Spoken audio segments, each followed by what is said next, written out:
Ya, bismillahirrahmanirrahim. Assalamualaikum warahmatullahi wabarakatuh. Salam Pancasila. Apa kabar Anda semua? Baik, untuk Anda yang ada di kelas 9, ya, pada video kali ini kita akan melanjutkan materi kita yang ada di bab 3 tentang kedaulatan negara Kesatuan Republik Indonesia. Kali ini kita akan membahas sub materi yang ada di poin C tentang dinamika perwujudan kedaulatan negara Republik Indonesia.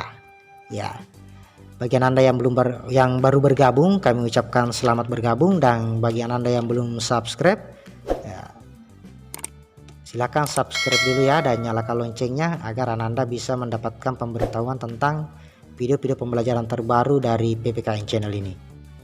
Ya, baik Anda sekalian, seperti yang kita ketahui bahwa sejak merdeka pada tanggal 17 Agustus tahun 1945, Indonesia mengalami sejumlah fase demokrasi. Nah, adapun pembahasannya itu adalah sebagai berikut.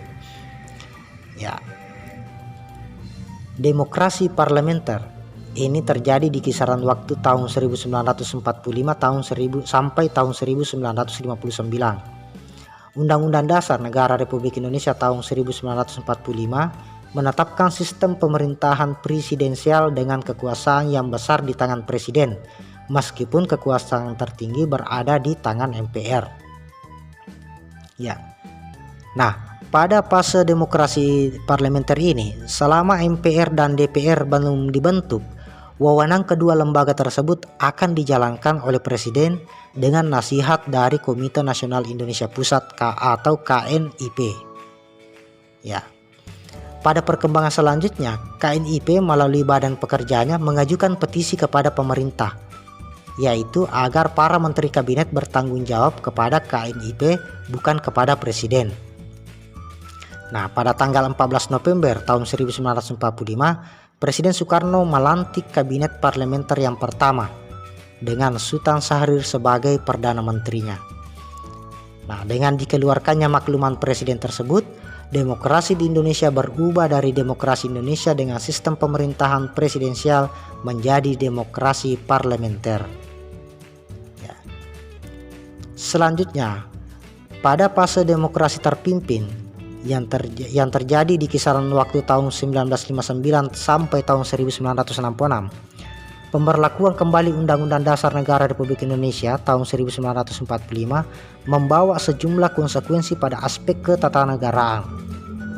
Namun pada praktiknya, dari tahun ke tahun, kecenderungan yang terjadi justru tidak mengarah kepada penegakan Undang-Undang Dasar secara benar, melainkan kecenderungan penumpukan kekuasaan di tangan presiden.